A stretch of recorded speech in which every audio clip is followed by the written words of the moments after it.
नमस्कार मंडळी. मराठी वर्गामध्ये तुम्हा सगळ्यांचं खूप खूप स्वागत आहे.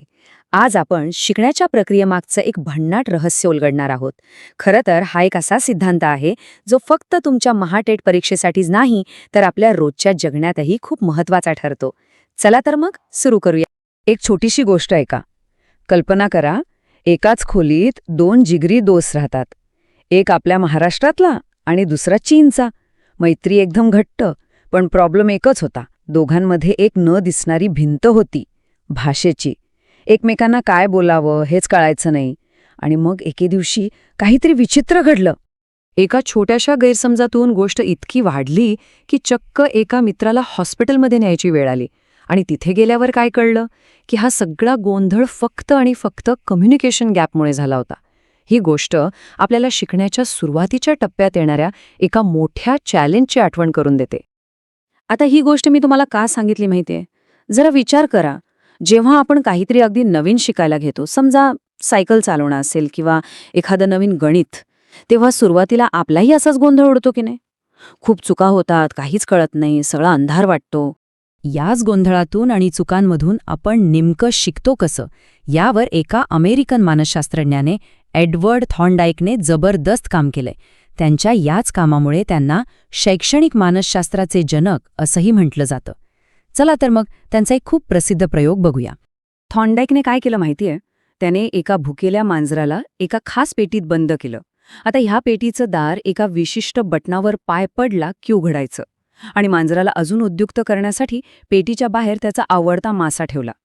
बिचारं मांजर भुकेमुळे बाहेर पडायला धडपडू लागलं. कधी पेटीला उरबाड, कधी चावा घी, इकडून तिकडे फिर. सुरुवातीला सगळे प्रयत्न वाया गेले, पण अचानक चुकून त्याचा पाय त्या बटनावर पडला आणि काय आश्चर्य, दरवाजा उघडला. याच प्रयोगातून जन्म झाला एका जगप्रसिद्ध सिद्धांताचा, प्रयत्न प्रमाद सिद्धांत. इंग्रजीमध्ये आपण याला the trial and error theory असं म्हणतो. याला SR थिअरी असंही एक नाव आहे. S म्हणजे स्टिम्युलस म्हणजे उद्दीपक आणि R म्हणजे रिस्पॉन्स म्हणजे प्रतिसाद. आपण याबद्दल पुढे बोलणारच आहोत. तर हा सिद्धांत नेमका सांगतो तरी काय? एकदम सोप्या भाषेत सांगायचं झालं तर, जेव्हा कुठलाही माणूस किंवा प्राणी एखादी नवीन गोष्ट शिकतो तेव्हा सुरुवातीला तो खूप चुका करतो. या चुकांनाच प्रमाद असं म्हटलंय. पण जसा जसा तो सराव करत राहतो, म्हणजे प्रयत्न करत राहतो, तसतसं त्याच्या चुका कमी होत जातात आणि अखेरीस तो अचूक कृती करायला शिकतो. अरे, हे तर आपल्या रोजच्या आयुष्यात सतत घडतं. सायकल शिकताना आठवतंय किती वेळा आपण पडलो असू, किंवा पोहायला शिकताना कितीदा नाकातोंडात पाणी गेलं असेल. एखादं अवघड गणित पहिल्याच प्रयत्नात कधीच सुटत नाही, पण सरावाने त्याच चुका टाळून आपण शेवटी यशस्वी होतो. हेच आहे प्रयत्नप्रमाद पद्धतीने शिकणं. चला, आता तुमच्यासाठी एक प्रश्न आहे. आठवून बघा बरं, अशी कोणती अवघड गोष्ट आहे जी तुम्ही अशाच अनेक चुका करून आणि पुन्हा पुन्हा प्रयत्न करून शिकला आहात? आम्हाला खाली कमेंट सेक्शनमध्ये नक्की सांगा. बघूया कोणाचं उत्तर काय येतंय. ठीक आहे, चला आता पुढे जाऊया. थॉर्नडाईक फक्त सिद्धांत देऊन थांबला नाही, तर त्याने आपल्या प्रयोगांवरून शिकण्याचे 3 मुख्य नियमही सांगितले. आणि हे नियम तुमच्या महाटेट परीक्षेसाठी अत्यंत महत्त्वाचे आहेत. पहिला नियम आहे सज्जतेचा नियम. म्हणजे काय तर, कोणतीही गोष्ट शिकण्यासाठी आपलं शरीर आणि आपलं मन दोन्ही तयार किंवा सज्ज असायला हवं. शारीरिक आणि मानसिक परिपक्वता ही शिकण्याची पहिली आणि सगळ्यात महत्त्वाची अट आहे. याचे क्लासिक उदाहरण म्हणजे ही प्रसिद्ध म्हण. तुम्ही घोड्याला पाण्याजवळ घेऊन जाऊ शकता, पण जर त्याला तहानच लागली नसेल, म्हणजे तो पाणी पिण्यासाठी सज्ज नसेल, तर तो थेंबभरही पाणी पिणार नाही. विद्यार्थ्यांचंही अगदी तसंच असतं. जोपर्यंत त्यांच्या मनात शिकण्याची इच्छा आणि तयारी नसते, तोपर्यंत अध्ययन प्रभावी होत नाही. दुसरा नियम आहे सरावाचा नियम. हा तर खूपच सोपा आहे. आपण नेहमी म्हणतो ना, practice makes a man perfect. अगदी तेच. ज्या गोष्टीचा आपण पुन्हा पुन्हा सराव करतो, ती गोष्ट आपल्या डोक्यात पक्की बसते. यालाच उपयोगाचा नियम म्हणतात. आणि याउलट, ज्या गोष्टीचा सराव सुटतो, ती गोष्ट आपण हळूहळू विसरून जातो. याला म्हणतात अनुपयोगाचा नियम. आणि तिसरा, जो सर्वात महत्त्वाचा नियम मानला जातो, तो म्हणजे परिणामाचा नियम. ह्या नियमानुसार एखाद्या कृतीचा परिणाम जर आपल्याला आनंद देणारा, समाधानकारक वाटला, तर आपण ती कृती पुन्हा पुन्हा करतो. पण जर त्याचा परिणाम त्रासदायक नकोसा वाटला तर साहजिकच आपण ती कृती करणं टाळतो. आपली बक्षीस आणि शिक्षा ही जी पद्धत आहे ना, ती पूर्णपणे याच नियमावर आधारित आहे. मुलाने अभ्यास केल्यावर त्याला शाब्बासकी दिली तर तो ते काम पुन्हा आवडीने करतो. का? कारण त्याचा परिणाम सुखद असतो. यालाच म्हणतात यशामुळे अधिक यश मिळते. एक शिक्षक म्हणून हा नियम समजून घेणं खूप गरजेचं आहे. आता सगळ्यात महत्त्वाचा प्रश्न, हा सिद्धांत महाटेट परीक्षेसाठी इतका महत्त्वाचा का आहे?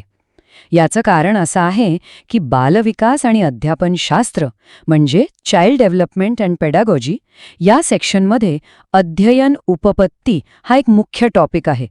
तुम्ही आता स्क्रीनवर पाहू शकता, हा अधिकृत अभ्यासक्रम आहे आणि यात अध्ययन उपपत्ती हा विषय स्पष्टपणे दिलेला आहे. त्यामुळे थॉर्नडाईक, स्किनर, पॅव्लॉफ यांसारख्या मानसशास्त्रज्ञांचे सिद्धांत परीक्षेमध्ये हमखास विचारले जातातच. आणि हो, तुमच्या तयारीला अजून सोपं करण्यासाठी आम्ही आमच्या चॅनलवर फक्त थॉर्नडाईकच नाही तर इतर सर्व महत्त्वाच्या मानसशास्त्रज्ञांच्या सिद्धांतावर आधारित एक संपूर्ण प्लेलिस्टच बनवली आहे.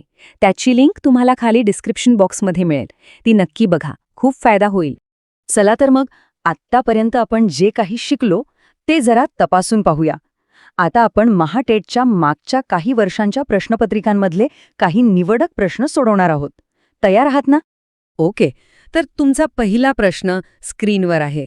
घोड्याला पाण्यापर्यंत नेता येते पण त्याला पाणी प्यायला लावता येत नाही, हे फेमस उदाहरण थॉर्नडाईकच्या कोणत्या नियमाशी संबंधित आहे? तुमचे पर्याय आहेत अ. सरावाचा नियम, ब. परिणामाचा नियम आणि क. सज्जतेचा नियम. आणि बरोबर उत्तर आहे पर्याय क. सज्जतेचा नियम. अगदी बरोबर, कारण हा नियम सांगतो की शिकण्यासाठी शारीरिक आणि मानसिक तयारी म्हणजे सज्जता आवश्यक आहे. जसं घोड्याला पाणी पिण्यासाठी तहान लागलेली असणं आवश्यक आहे. चला पुढचा प्रश्न बघूया. सायकल चालवायला शिकणं हे खालीलपैकी कोणत्या सिद्धांताचं उत्तम उदाहरण आहे?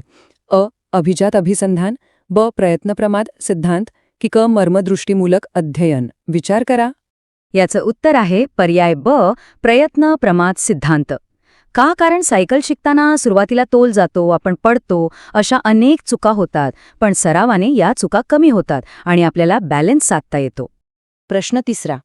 आपण वर्गात किंवा घरी बक्षीस आणि शिक्षा ही पद्धत वापरतो. ही पद्धत थॉर्नडाईकच्या कोणत्या नियमावर आधारित आहे?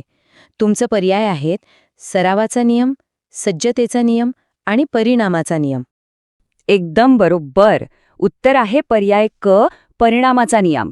बक्षिसामुळे मिळणारा आनंद हा समाधानकारक परिणाम आहे जो ती कृती करायला प्रोत्साहन देतो, तर शिक्षेमुळे होणारा त्रास हा त्रासदायक परिणाम आहे जो ती कृती टाळायला लावतो.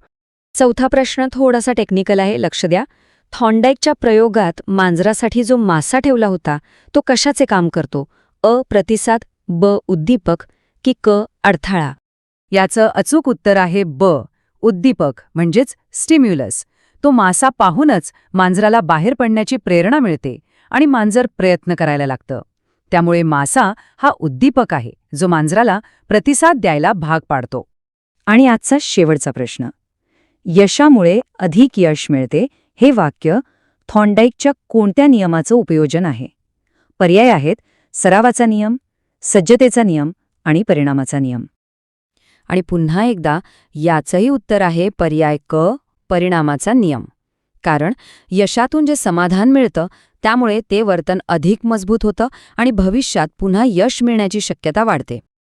तुमचा सराव अजून चांगला व्हावा यासाठी आम्ही या विषयावरच्या महत्त्वाच्या नोट्सची PDF आणि सरावासाठी एक खास क्विज तयार केली आहे. या दोन्हींची लिंक तुम्हाला खाली डिस्क्रिप्शन बॉक्समध्ये मिळेल. त्याचा नक्की फायदा घ्या, तुमची रिव्हिजन मस्त होईल. तर मग आजचा हा प्रयत्न तुम्हाला कसा वाटला हे आम्हाला कमेंट करून नक्की सांगा. जर तुम्हाला ही माहिती आवडली असेल आणि उपयोगी वाटली असेल तर नक्की लाईक करा, तुमच्यासारख्याच महाटेटची तयारी करणाऱ्या मित्रांसोबत शेअर करा आणि हो, अशाच महत्त्वाच्या माहितीसाठी मराठी वर्ग चॅनलला सबस्क्राईब करायला अजिबात विसरू नका. धन्यवाद.